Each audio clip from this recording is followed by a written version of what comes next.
ஓம் ஸ்ரீ பரமாத்மனே நமக. அத்தியாயம் 1, ஸ்லோகம் 16, 17, 18.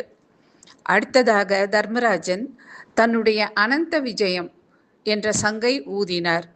அதற்கடுத்து நகுலன், சுகோஷம், சகதேவன், மணிபுஷ்பகம் என்ற சங்குகளை ஊதினார்கள்.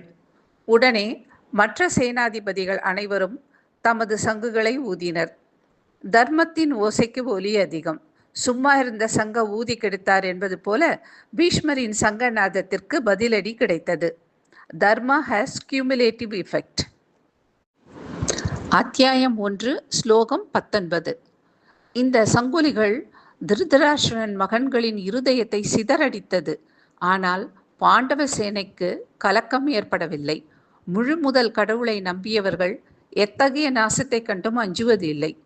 Faith is strength.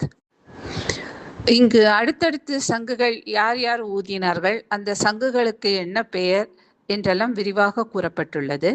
இதில் தர்மராஜனுடைய சங்குக்கு பெயர் அனந்த விஜயம். அப்படின்னா முடிவில்லாத வெற்றி. எவ்வளோ ஒரு அழகான பெயர் பாருங்க. அடுத்தது இந்த தர்மத்தின் ஓசைக்கு ஒலி அதிகம் அப்படின்னு ஒரு வாக்கியம் இருக்கு இல்லைங்களா, அதை பற்றி நம்ம கொஞ்சம் பேசலாம். இந்த ஓசைகள் இருக்கு இல்லையா, நம்ம கேட்கக்கூடியது ஒரு பர்டிகுலர் ஃப்ரீக்வன்சியில் இருக்கும் பொழுது தான் நம்ம காதில் கேட்கும். அதுக்கு மேலே இருந்தாலும் கேட்காது, அதுக்கு கீழே இருந்தாலும் கேட்காது. சவுண்டு இருக்கும், ஆனால் நம்ம காதில் அது விழாது.